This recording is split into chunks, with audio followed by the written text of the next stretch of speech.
প্রিয়, শেষ পর্যন্ত এই চিঠি তোমার হাতে পৌঁছবে কিনা সংশয় আছে। বাড়ির নাম্বার চেঞ্জ হয়ে যাওয়া নিয়েও আছে দ্বিধা। 2 বছরে পুরো বাড়ির আদলই বদলে যায়, আর তো বাড়ির নাম্বার। মেইন রোডের পরে ডান দিকের যে গলিটা, কি যেন নাম, কি মনে করতে পারছি না। আচ্ছা, তার উল্টো দিকেই হিরু মিয়ার পানবেড়ির দোকান, সেটা কি এখনো আছে নাকি ফুলে ফেঁপে কনফেকশনারি হয়েছে? আচ্ছা, তোমার মনে আছে আমরা গলিটার একটা নাম দিয়েছিলাম, ড্রাকুলা গলি। দিনে রাতে কেমন যেন গা ছমছম করতো ওটার ভেতরে ঢুকলে, ভয় লাগতো। শীতের দিনে তোমার বরফ হাত মুঠোবন্দি করে ভয়কে জয় করবার কি দুর্বার চেষ্টা, ভাবলেই ভেতরটা কেমন যেন ঠান্ডা হয়ে যায়। হঠাৎ সেসব কথা কেন যে মনে পড়ল, সেই দিন, সেই রাত, সেই কদম গাছ।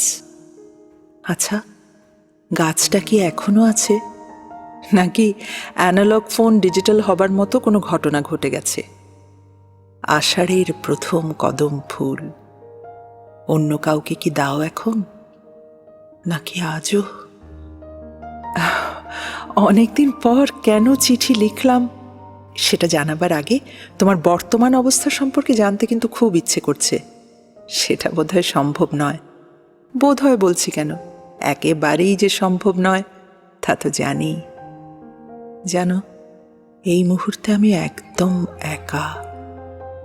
কেউ নেই বাড়িতে। বাবা অফিসে আর কৌশিক খেলা দেখতে গেছে। আমারও ভীষণ ইচ্ছে করে একটু বাইরে যেতে। শাহবাগ, চারুকলা, টিএসসি, ডাস ক্যাফেটেরিয়া, কত নাম যে মনে পড়ে। তোমাকেও খুব মনে পড়ে, খুব খুব পড়ে মনে। তাই তো এলোমেলো যা মনে এলো তাই লিখতে বসলাম। স্বৈরাচার বিরোধী আন্দোলনের সময় দেয়া তোমার সেই ডায়েরিটা, সেটার পেছনেই লেখা ঠিকানা। বড্ড ধূসর, বড্ড মলিন। বাজে কলম দিয়ে লিখেছিলে বোধহয়। অনেক কষ্টে উদ্ধার করেছি। 13 রায়ের বাজার। তারপরেও সংশয় আছে, ওটা কি 13 না 16, এখনো সংশয় কাটেনি।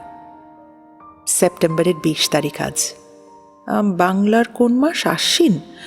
তাহলে তো শরতের একেবারে শেষ দিকে পড়েছে। আকাশে সূর্য দেখা যাচ্ছে, খানিকটা মেঘও আছে। এখন ভর দুপুর। এই দুপুরেই জানালার কাছে বসে তোমাকে লিখছি। কেমন আছো? আমার স্বাস্থ্য আগের চেয়ে অনেক ভালো হয়েছে জানো। এখন আর কেউ তোমার মতো আমাকে শন পাপড়ি বলে না, বলবেও না। আমি যে মুটিয়ে গেছি, প্রচণ্ড ভালো আছি তো, তাই। চিঠির ভেতর 2 টাকার একটা স্ট্যাম্প আছে, অব্যবহৃত। একটা আধুলি দিয়ে খাম কিনে চিঠি না হোক অন্তত ঠিকানাটা লিখে পাঠালেও প্রচণ্ড খুশি হব। দেবে তো? নিত্য শুভার্থী, তোমার প্রিয়তা। 20 সেপ্টেম্বর 1992।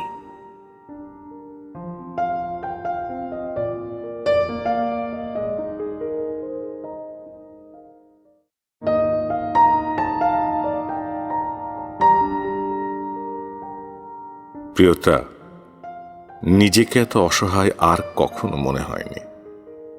হ্যাঁ, অসহায় তো।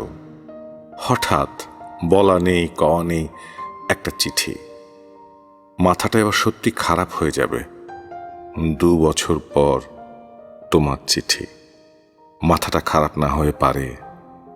অপ্রত্যাশিত আনন্দ মানুষের জীবনে খুব কম আসে, কিন্তু যেবার আসে ঝড় নিয়ে আসে।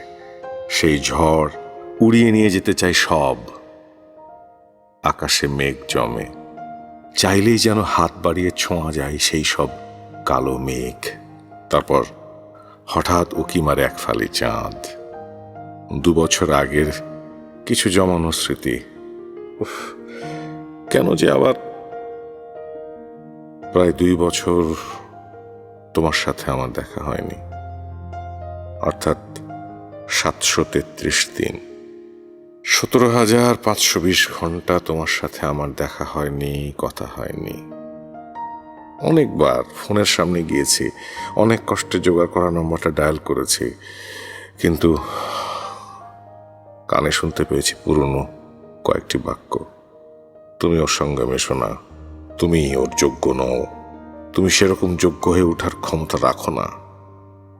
বনানীতে তোমাদের নতুন বাসায় যতবার ডায়াল করেছি রিং হয়েছে, কিন্তু রিসিভারটা ওঠাবার আগেই এই শব্দগুলো মনে পড়ে যায়। তোমরা যেদিন বনানীর নতুন বাসায় গেলে তার ঠিক আগের দিন ডাসের সামনে সেদিন আমি স্বপ্নের রংধনুর জন্য অপেক্ষা করছিলাম। রংধনু দেখা দেয়নি, একটা পাজেরো জিপ এলো। অহংকারী পা ফেলে নতুন কেনা পাজেরো জিপ থেকে তোমার বাবা নামলেন। আমার সামনে এসে চরম বিরক্তিতে তোমাকে নিয়ে কিছু কথা বললেন। তারপরেই ওই শব্দগুলো যখন মুখের আরাম নিয়ে তিনি উচ্চারণ করলেন, ঘাসহীন একটা খোলা মাঠ আর 4 নম্বর সাইজের একটা ফুটবল চোখের সামনে ভেসে উঠল। তখনই এই চিঠিটা হাতে ঠিক এই মুহূর্তে আমার চোখের সামনে সেই খোলা মাঠ, বিকেল অল্প রোদ্দুরে ফুটবল খেলছি, চাঁদা দিয়ে কেনা ফুটবল, একেবারে নিজের নয়, চাঁদার ভাগ বেশি থাকাতে অন্যদের কাছেই থাকতো বলটা। আমি শুধু খেলার সময় খেলে আসতাম। গল্পটা মনে হয় তোমার মনে আছে, ছোটবেলার গল্প বলেছি তোমাকে অনেকবার। প্রচণ্ড ইচ্ছে থাকা সত্ত্বেও নিজের কাছে কোনোদিন বলটা রাখতে পারিনি। বাবাকে অনেকবার বলেছি, একদম নিজের 4 নম্বর সাইজের বড় একটা ফুটবল খেলার যে আনন্দ, বন্ধুদের সাথে গর্ব করার যে আনন্দ, সেটি পাইয়ে দিতে। বাবা দেননি। তার ইচ্ছের অভাব ছিল না তা বলবো না, কিন্তু আমি জানি বাবার অল্প টাকার আয়ে ওই 4 নম্বর সাইজের ফুটবল কেনাটা ছিল বিলাসিতা, কোনোভাবে সম্ভব ছিল না। তাই চাঁদার ভাগ বেশি থাকাতে বন্ধুদের কাছেই থাকতো বলটা, আর আমার কাছে থাকতো শুধুই দীর্ঘশ্বাস, স্বপ্ন আর স্বপ্ন। আচ্ছা, এত স্বপ্ন মানুষ কেন দেখে বলো তো? জানাবে? তুমি ভালো আছো জেনে খুব ভালো লাগলো। শুভকামনায়, তোমারই প্রিয় 25 সেপ্টেম্বর 1992।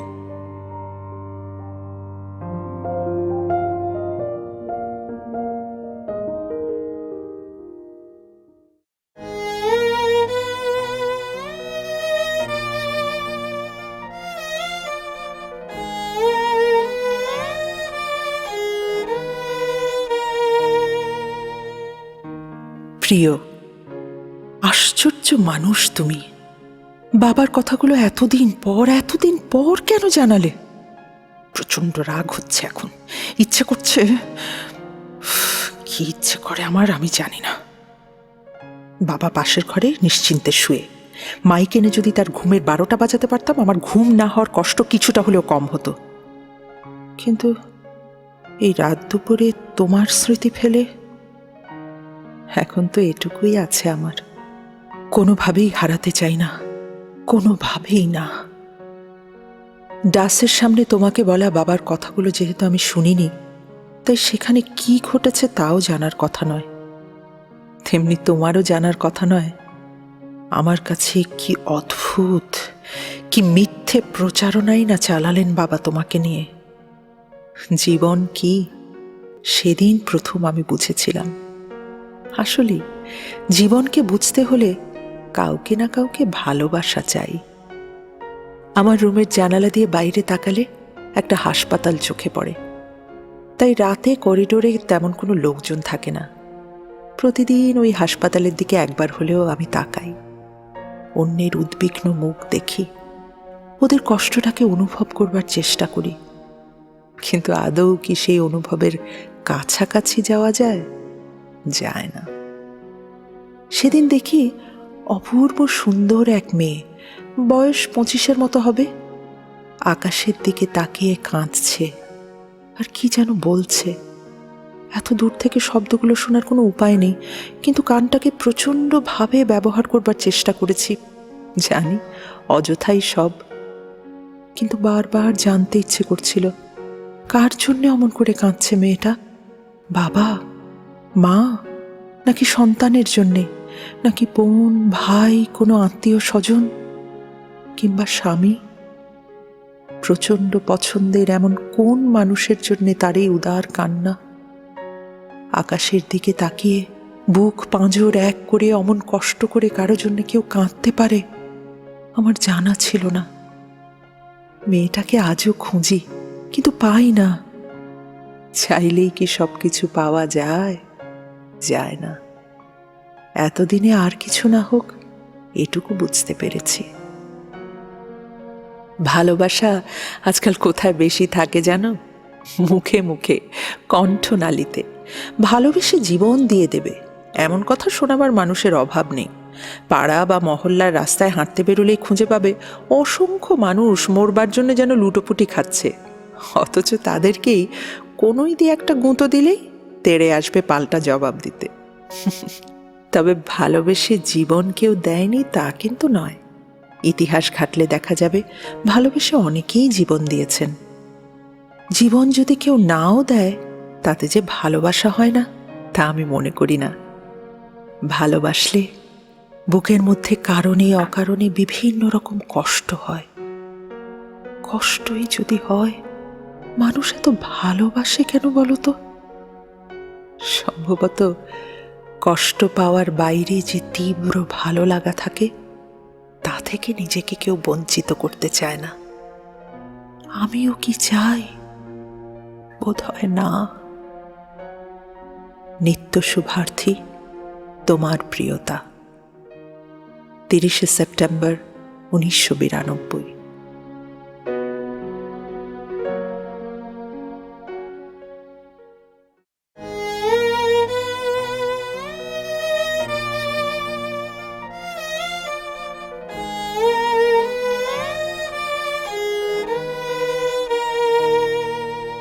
প্রিয়তা, যেদিন চলে যায় চলেই যায়। কেন যায়? আজ একটু দেরি করে ঘুম থেকে উঠেছি, একেবারে 10টায়। রাতের ঘুমটা দিনে পুষিয়ে নেবার চেষ্টা করেছি, কিন্তু দুধের স্বাদ কি ঘোলে মেটে? মেটে না। কিছুক্ষণ পরই আকাশের সূর্য ধরার পরীক্ষা। একটা কোম্পানির অ্যাসিস্ট্যান্ট ম্যানেজারের পদ, হাতে আছে মাত্র আধা ঘন্টা সময়। ঠিক তখনই রিনি, ওই যে আমার ছোট বোনটা, চিঠিটা নিয়ে এলো। কিন্তু আমাকে যেতে হবে মতিঝিলে, সময় 38 মিনিট। তাই না খুলে পেছনের পকেটে রাখলাম চিঠিটা, আর মানিব্যাগটা বুক পকেটে। পথে নামতেই নিজেকে খুব ভারী মনে হলো, হাঁটতেই পারছি না। রিকশায় উঠে রিকশাওয়ালাকে বারবার তাগাদা দেওয়ার চেষ্টা করলাম, যাও তাড়াতাড়ি যাও। মনে হচ্ছিল টায়ারে বাতাস নেই, কিংবা সে একটা সুমো কুস্তিগিরকে টানছে। শেষ পর্যন্ত মানিব্যাগের জায়গায় মানিব্যাগকে বুঝিয়ে দিয়ে চিঠিটা পেছনের পকেট থেকে বের করে ফেললাম। আসলে চিঠি তো আর চিঠি না, চিঠি তো হচ্ছে একটা বাহক মাত্র। সে যা বহন করে নিয়ে আসে সেটা হচ্ছে হৃদয়। তোমার চিঠিটা তো তোমার হৃদয়কেই আমার কাছে বহন করে নিয়ে এসেছে, তাই না?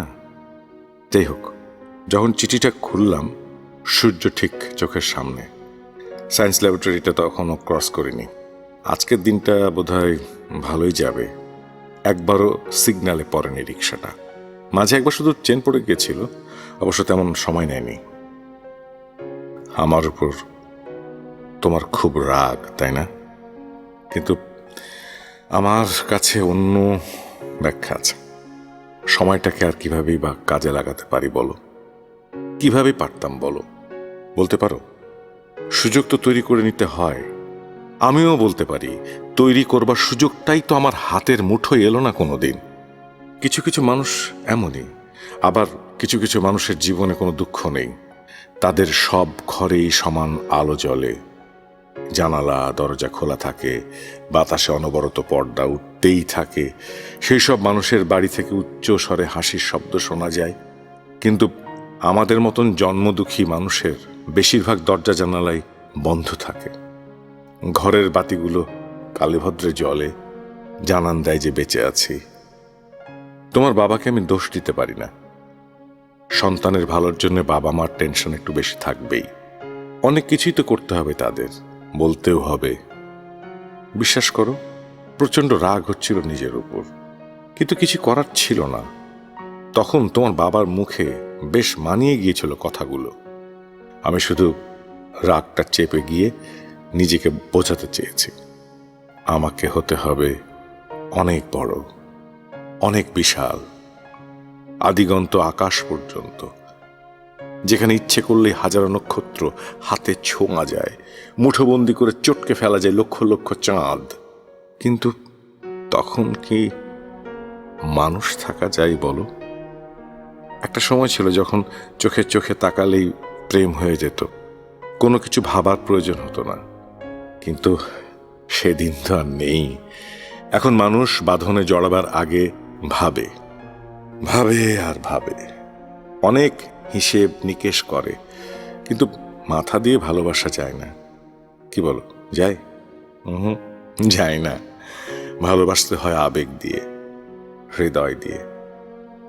নিজেকে অনেক বোঝাতে চেয়েছি, যুক্তির বেড়াজালে আটকে ফেলো না, কিছুটা আবেগও রেখো। কিন্তু ততদিনে আমি মানুষ থেকে যন্ত্র হওয়ার প্রক্রিয়ায় নিজেকে জড়িয়ে ফেলেছি। আমাকে হতে হবে অনেক বড়, অনেক অনেক বড়, বিশাল, আদিগন্ত আকাশ পর্যন্ত, যেখানে চাইলেই হাজারো নক্ষত্র হাতে ছোঁয়া যায়, মুঠোবন্দি করে চটকে ফেলা যায় লক্ষ লক্ষ চাঁদ। কিন্তু তখন সত্যি মানুষ থাকা যায় কিনা বলতে পারো? শুভেচ্ছান্তে, তোমারই প্রিয়। 8 অক্টোবর 1992।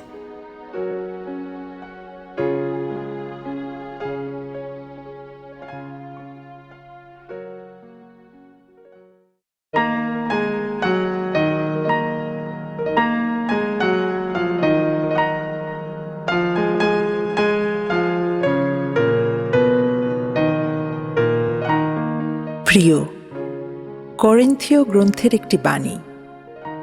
ভালোবাসা ধৈর্য ধরে, দয়া করে, হিংসা করে না, গর্ব করে না, অহংকার করে না, খারাপ ব্যবহার করে না, নিজের সুবিধার চেষ্টা করে না, রাগ করে না, কারো মন্দ ব্যবহারের কথা মনে রাখে না, মন্দ কিছু নিয়ে আনন্দ করে না, বরং যা সত্য তাতে আনন্দ করে। ভালোবাসা সব কিছুই সহ্য করে, সকলকেই বিশ্বাস করতে আগ্রহী, সব কিছুতেই আশা রাখে, আর সব অবস্থায় স্থির থাকে। তোমাকে জানাবার প্রয়োজন আছে বলেই বাণীটি উদ্ধৃত করলাম। বড় বড় মনীষীরা ভালোবাসা সম্পর্কে অনেক মূল্যবান কথা লিখে গেছেন, তাই সে প্রসঙ্গে আর আমি যাব না। আমি তোমাকে ভালোবাসি, এই বাক্যটির ভেতর অনেক রকম অনুভূতি থাকে। সব অনুভূতি ভাষায় প্রকাশ হয় না। ভাষার দুর্বলতাই এই যে ভালোবাসি বোঝাতে বাক্য একটাই ব্যবহার করতে হয়, বেশি ব্যবহারের কোনো উপায় নেই। আমার কাছে ভালোবাসা খুব বড় কিছু। ভালোবাসা হচ্ছে অনুভবের। এই অনুভব বা আবেগের কারণে মানুষ যাকে ভালোবাসে তার জন্য অনেক কিছু ত্যাগ করে। এই ত্যাগও আবার বিভিন্ন রকম। ধরো, আমি রিকশায় বাম পাশে বসতে পছন্দ করি, তুমিও পছন্দ করো বাঁ পাশে বসা। এক্ষেত্রে আমি নিজে বাঁ পাশে না বসে তোমাকে বসতে দেব। আমি বাঁ পাশে বসিনি বলে তখন আমার কোনো কষ্ট হবে না, বরং অন্যরকম এক আনন্দ হবে। এই আনন্দ যদি প্রাণ ভরে গ্রহণ করা যায়, তবেই ভালোবাসার সবটুকু স্বাদ পাওয়া যায়। আচ্ছা, আমি কি খেই হারিয়ে ফেলছি, নাকি চোখে ঘুম নেই বলে খেসারত দিচ্ছি লেখায়? ছোট্ট একটা জীবন, তার প্রায় পুরোটাই কেটে যায় খেসারত দিতে দিতে। এই যে আমার জীবন, এই যে পাড়ি দেয়া, এর একটা নাম দিয়েছি আমি। যদি কোনোদিন হঠাৎ কোনো রাস্তায়, কোনো বইয়ের দোকানে, কোনো মার্কেটে, অফিসে কিংবা হাসপাতালে দেখা হয়ে যায়, যদি দেখা হয়ে যায় গা ছমছম করা ড্রাকুলা গলিতে, তবে সেই নাম জপেই তোমার দিকে তাকাবো আমি, অল্প কিছুক্ষণের জন্য হলেও। তুমি তো ভালো করেই জানো তোমার চোখে বেশিক্ষণ তাকিয়ে থাকতে পারি না আমি। কেন পারি না তাও জানো, এত কিছু কেন যে জানো। ও হ্যাঁ, আমার জীবন আর পাড়ি দেওয়ার নাম ছাড়াও আরও একটা জিনিস তোমার এখনো জানা হয়নি। এত তাড়াতাড়ি জানাবো না, উচিতও নয়। সবকিছু জানিয়ে ফেললে আমার কাছে আর কি থাকে বলো। আর তো মাত্র একটা মাস। কুয়াশা পড়া সন্ধ্যায় দীর্ঘশ্বাস লুটিয়ে পড়ার 6 বছর পূর্ণ হবে সেদিন। 6 বছর পূর্ণ হবে একটি নীল ঘামে তোমার বলে দেয়া কথার। সেদিন সন্ধ্যায় যে তারাটি আমাদের দেখে হাসছিল, যে আকাশ, যে পৃথিবীর মাটিতে আমাদের শরীর কাঁপছিল, সেদিন থেকে আরো 6 বছর বেড়ে যাবে তাদেরও। আর তো মাত্র 1 মাস। তোমাকে সব জানাবো, আমার জীবন, আমার পাড়ি দেয়া সবই তো। তোমাকে জানাবো না তো কাকে জানাবো? আর আকাশে, আকাশে সূর্য ধরার পরীক্ষা কেমন হলো জানাওনি কেন? নাকি ভুলে গেছ? নিত্য শুভার্থী, তোমার প্রিয়তা। 13 অক্টোবর 1992।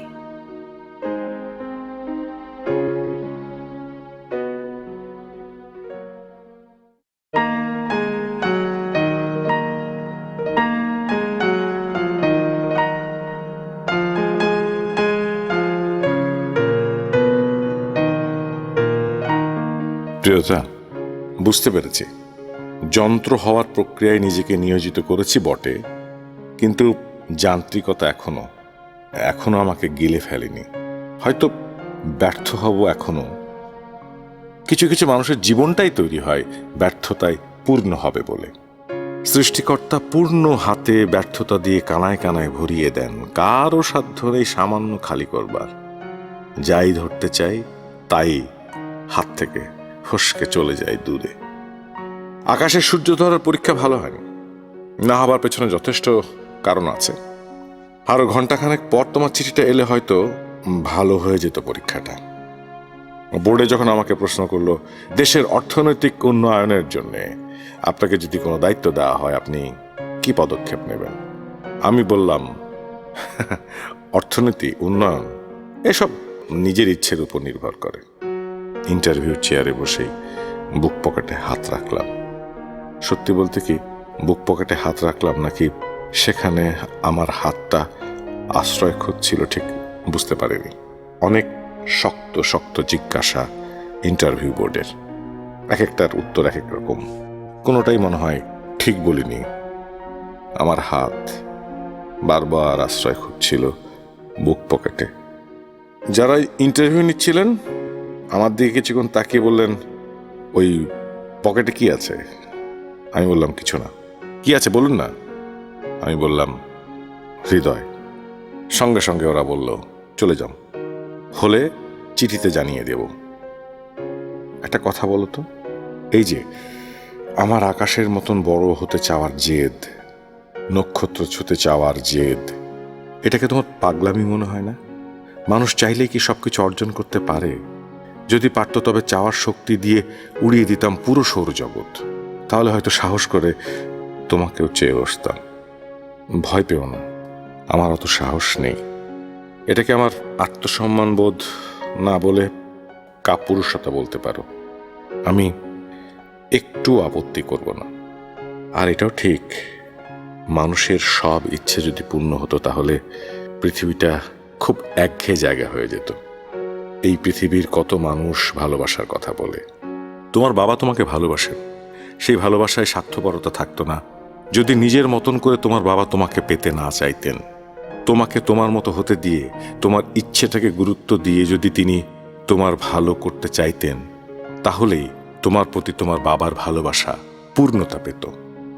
ভালোবাসা মানে কিন্তু ভালো করা। যাকে ভালোবাসলাম আর ভালোর জন্য কিছু যদি নাই করলাম, তাহলে সেই ভালোবাসা তো আধমরা হয়ে গেল সেখানেই। প্লিজ মাইন্ড করো না, তোমার বাবার ভালোবাসা আধমরা সেটা আমি কিন্তু বলছি না। ভালোবাসার আবার আধমরা পুরো মরা কি? ভালোবাসা তো ভালোবাসাই, তাই না? যাই হোক, কেমন আছো তুমি জানিও। ইতি, তোমারই প্রিয়। 20 অক্টোবর 1992।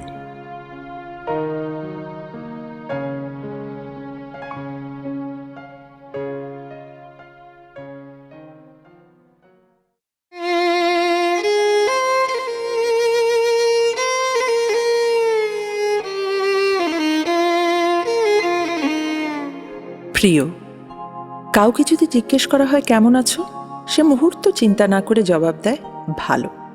কিন্তু ভালো থাকা আর ভালো লাগা দুটো ব্যাপারই খুব তীক্ষ্ণ এবং ক্ষণস্থায়ী। চিঠিতে ধারা বিবরণী পড়ে মনে হলো আকাশে সূর্য ধরার পরীক্ষাটা তোমার ভালো হয়নি। তুমি যে বিষয়টাকে সিরিয়াসলি নাওনি তা বোঝাই গেল। আসলে জীবনে কোন পরীক্ষাটা তুমি সিরিয়াসলি দিয়েছিলে আমার খুবই জানার ইচ্ছে। মানুষের সবচেয়ে বড় শত্রুকে জানো? তার মন।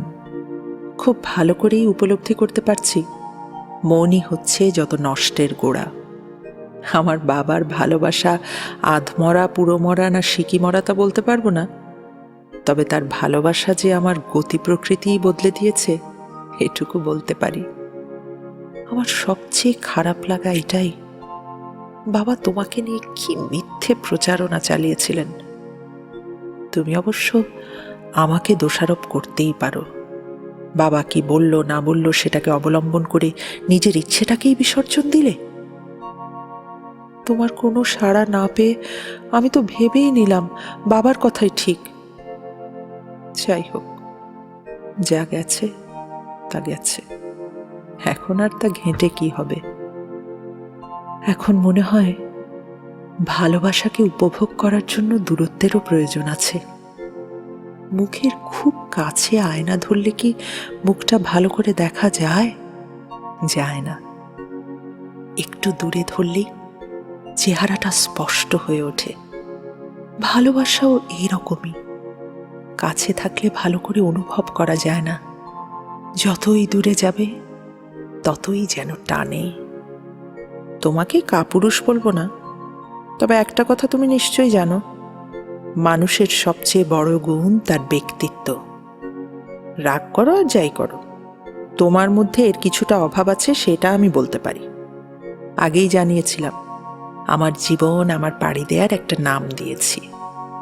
আমার জীবন আমার পাড়ি দেয়ার নাম দিয়েছি স্বপ্ন। মা চলে যাওয়ার পর আমার পুরো জীবনটা আসলে স্বপ্নের ঘোরের মধ্যেই কেটেছে। এখনো হয়তো সেই ঘোরের মধ্যেই আছি। ঘোরটা ভাঙি ভাঙি করছে, অল্প কিছুদিনের মধ্যেই কেটে যাবে, ভেঙে যাবে। ইদানিং রিলেশনশিপ নিয়ে আমি খুব ভাবি। মানুষের সঙ্গে মানুষের সম্পর্কটা আসলে একটা অভ্যাস। যখন যার সঙ্গে থাকা তাকে মেনে নিতে পারলে মনে হয় সেই সব। কিন্তু মেনে নেয়া আর মনে নেওয়ার মধ্যে যে আকাশ পাতাল পার্থক্য। মন থেকে না নিয়ে শুধু মেনে নিয়ে কি ভালো থাকা যায়? যত কিছুই হোক, আমি ভালো আছি, তুমি ভালো আছো, সে ভালো আছে, এমন একটা সান্ত্বনার গণ্ডি এঁকে দিতে মানুষ ভালোবাসে। সেই গণ্ডির মধ্যে মানুষ ভাবতে চায় তার মধ্যে সে ভালো আছে। আমিও যে ভালো থাকতে চাই এটাই মাঝে মাঝে ভুলে যাই। নিত্য শুভার্থী, তোমার প্রিয়তা। 25 অক্টোবর 1992।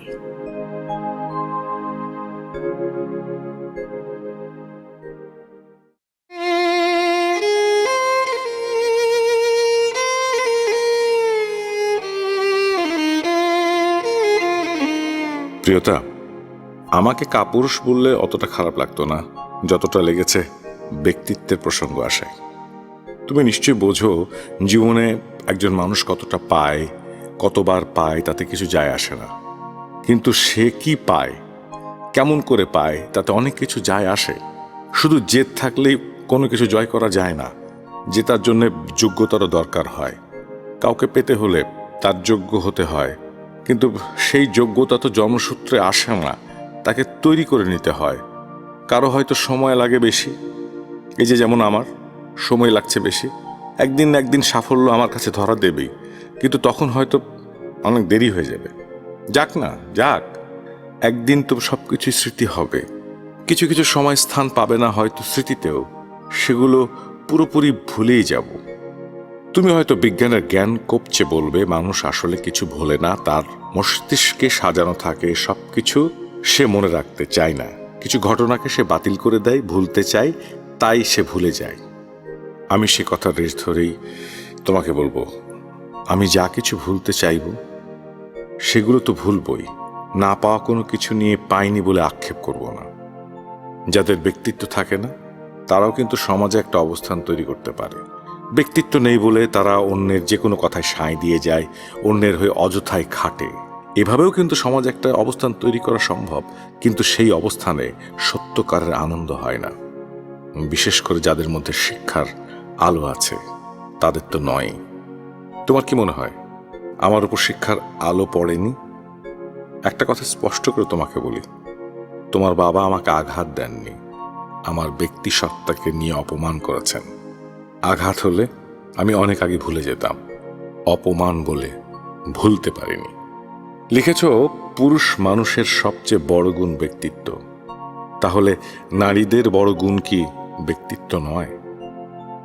আমার কাছে পুরুষ বা নারী বলে কোনো কথা নেই, প্রত্যেক মানুষেরই তার সবচেয়ে বড় গুণ তার ব্যক্তিত্ব। তুমি লিখেছ ব্যক্তিত্ববান তারাই যারা নিজের ইচ্ছেকে মুঠোয় পুরতে নিজেকে কখনো গুটিয়ে নেয় না। নিজেই নিজেকে প্রশ্ন করে দেখো, তুমি কি পেরেছ নিজের ইচ্ছেকে মুঠোয় পুরতে? সবার কি সব ইচ্ছে পূরণ হয়? এটা কি সম্ভব? তুমি তো লিখেছিলে তোমার জন্য জীবন দিয়ে দিবে, এই ধরনের কথা শোনাবার লোকের অভাব নেই। তোমার মতো আমিও মানি এগুলো মুখের বুলি। মানুষ কেউ কারোর জন্য মরে যায় না। তবে এটা ঠিক, কখনো কখনো কাউকে না পেলে বেঁচে থাকতে অসম্ভব কষ্ট হয়। তোমার জীবন, তোমার পাড়ি দেওয়া যদি আমাকে ঘিরেই হয়, তার নাম যদি হয় স্বপ্ন, তাহলে আমি তো কেবল তোমার স্বপ্নের একটা চরিত্র। ঘোর ভাঙলে কি দেখতে পাবে জানি না, কিন্তু স্বপ্নের মানুষকে হাত বাড়ালেই ছোঁয়া যায় না। বাস্তব জীবন যত কঠিন হোক না কেন, সেটা তো বাস্তবই, হাত বাড়ালেই তাকে ছোঁয়া সম্ভব। কিন্তু স্বপ্ন কি ছোঁয়া যায়? কেউ কেউ হয়তো স্বপ্ন গড়ে নেয়, সে তো অল্প কিছু মানুষ। তুমি তার মধ্যে পড়লেও পড়তে পারো। আমি সেই সব ভাগ্যবানদের দলে নেই, হলপ করে বলতে পারি। হাত পেতে কিছু নিতেও জানতে হয়, আমি শুধু দিতেই শিখেছি। নিতে যে কবে শিখব আমি জানি না। ভালোবাসা যে ভিক্ষে করে পাওয়া যায় না, তার জন্য যে নিজেকে যোগ্য করে তুলতে হয়, সেটাও আমার জানা আছে। কিন্তু নিজে পাই বা না পাই, দিতে তো জানি। আশ্চর্য ব্যাপার কি জানো, যতই ভালোবাসা দিচ্ছি ততই যেন দ্বিগুণ হয়ে আমার কাছে ফিরে আসছে অনুভবের হাত ধরে। গুণীজনরা ঠিকই বলেন সব জিনিসই ব্যবহারে ক্ষয় হয়, কিন্তু ভালোবাসা একমাত্র জিনিস যা ব্যবহারে আরো বেড়ে যায়। ইদানিং রিলেশন নিয়ে এত ভাবছো কেন? মৌসুমী ঝড়ের মতন কেউ এসেছিল নাকি?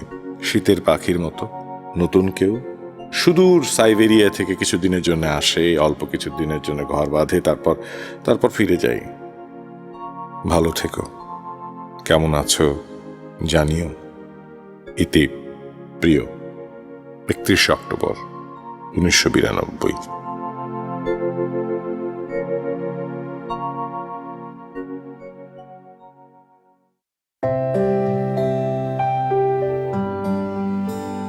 প্রিয়, এবারের চিঠি পড়ে তোমার অবস্থান সম্পর্কে স্পষ্ট একটা ধারণা পাওয়া গেল, কিন্তু ব্যক্তিত্বের প্রসঙ্গ আসা হুট করে রেগে গেলে কেন বলো তো? কোনো বিষয় রেগে যাওয়ার আগে তা নিয়ে গভীরভাবে চিন্তা করা উচিত নয় কি? একটা কথা মনে রেখো, আমি এমন কোনো পুরুষকে ভালোবাসতেই পারি না যার ব্যক্তিত্ব নেই। আগে তুমি আমাকে এতটাই বুঝে নিতে যে মাঝে মাঝে মনে হতো আমি নিজেই নিজেকে বোধহয় অতটা বুঝতে পারি না। কিন্তু সময়ের সিঁড়ি ভাঙতে গিয়ে মানুষ কি করে তার অনুভবকে পেছনে ফেলে আসে বলো তো? এখনকার আমার অনেক কথাই তোমার তীক্ষ্ণ অনুভবকে পাশ কাটিয়ে চলে যায়। অবশ্য এর জন্যে তোমাকে দোষ দেব না, সবই হয়তো আমার ভাগ্য। জীবনের কোন পরীক্ষা তুমি সিরিয়াসলি দিয়েছিলে আগের চিঠিতে তা জানতে চেয়েছিলাম। চাকরির ইন্টারভিউকে তুমি সিরিয়াসলি নাই নিতে পারো, কিন্তু নিজের সত্তা, নিজের ভালোবাসাকেও নেবে না এটা কখনো ভাবিনি। আসলে আমি নিজেই বোধহয় বুঝিনি আগের সেই সহজ দিন আর নেই। জীবন এখন অনেক জটিল হয়ে গেছে। আমি তোমাকে ভালোবাসি, এই আদিম সরল কথাটি কেউ যদি তার প্রিয় মানুষের কাছে উচ্চারণ করে, তা যেন এখন মুখস্থ বুলির মতো শোনায়। এবং যে শোনে সেও হয়তো ভাবে এই ভালোবাসার মূল্য নেই কানা করিও। আসলে কি জানো, জীবনে যেমন দিতে জানতে হয়, নিতেও শিখতে হয়। ভালো থেকো। নিত্য শুভার্থী, তোমার প্রিয়তা।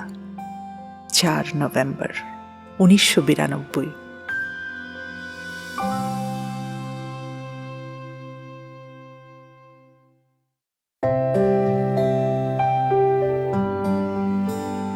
প্রিয়তা, তোমার চিঠিটা পড়ে খুব অবাক হয়েছে।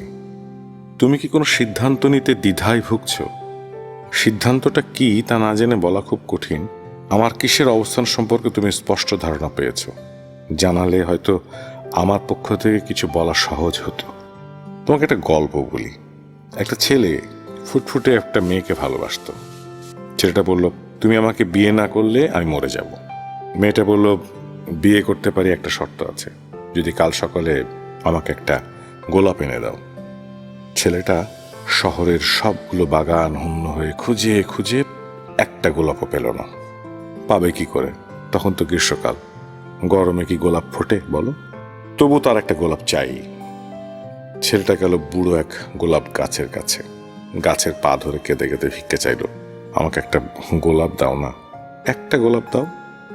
গাছের সাড়া না পেয়ে ছেলেটা যখন আত্মহত্যার হুমকি দিল, তখন গাছ বলল, আচ্ছা যাও, একটা বুলবুলি পাখিকে গিয়ে তোমার দুঃখের কথা বলো। সেই বুলবুলি পাখি যদি এসে বুক চিরে রক্ত দেয়, আমি তোমাকে একটা গোলাপ দেব। ছেলেটা গেল বুলবুলির কাছে, তার গান থামিয়ে দুঃখের কথা বলল।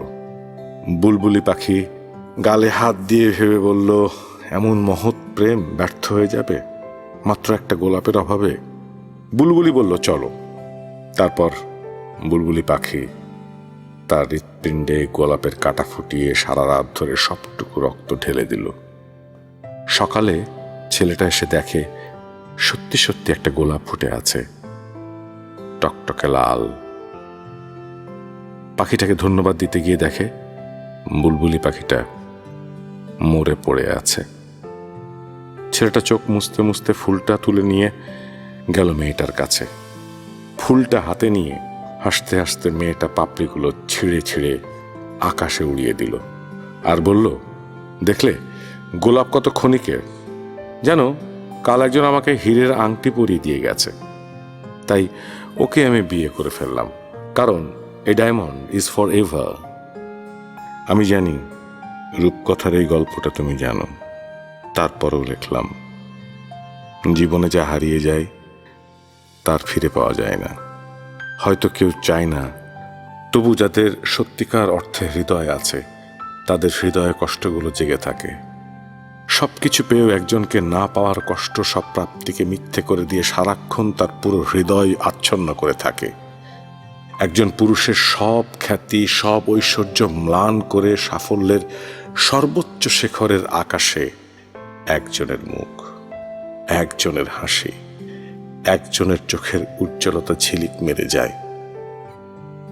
তখন কেন জানি না মনে হয় সব মিথ্যে, সব ফাঁকি, সব পাওয়া তার বৃথা হয়ে গেল। এই ভাবনা শুধু আমাদের মতো পুরুষের জন্য। মেয়েরা এই চিন্তা ভাবনার কোনো দাম দেয় না।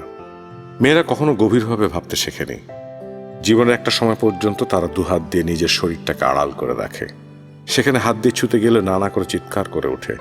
তারপর সমাজ এবং সংস্কারের বলে সে যাকে জীবনসঙ্গী হিসেবে বরণ করে নেয়, তাকে তার আড়াল করে রাখা সবকিছু উজাড় করে দেয়। একদিন যা দুর্মূল্য ছিল তা সেদিন সস্তা হয়ে যায়। বিয়ের পর মেয়েরা স্বামীর সবকিছুর সঙ্গে একাত্ম হয়ে যায়, ভুলে যায় নিজেদের স্বাধীন বোধগুলোকে। তাদের পুরনো জীবন, পুরনো ভালোবাসা, পুরনো ভালো লাগা, খারাপ লাগা হারিয়ে ফেলে। কিন্তু এমন করে কোনো পুরুষ কখনো হারায় না। কোনো পুরুষ কোনো মেয়েকে সত্যি সত্যি ভালোবেসে তাকে কখনো ভোলে না, ভুলতে পারে না। ভালোবাসা মানে দুজন মানুষের হাত ধরে বসে থাকা নয়, সম্পর্ক মানে দুজন দুজনের মুখের দিকে তাকিয়ে থাকা নয়, সম্পর্ক ভালোবাসা মানে একসঙ্গে দুজনের অনেক দূর একই প্রত্যাশার দিকে তাকিয়ে থাকা। তুমি কোন প্রত্যাশার দিকে তাকিয়ে আছো সেটা তুমিই জানো। তুমি ভালো থেকো, সুখে থেকো, আনন্দে থেকো। এতে প্রিয়। 9 নভেম্বর 1992।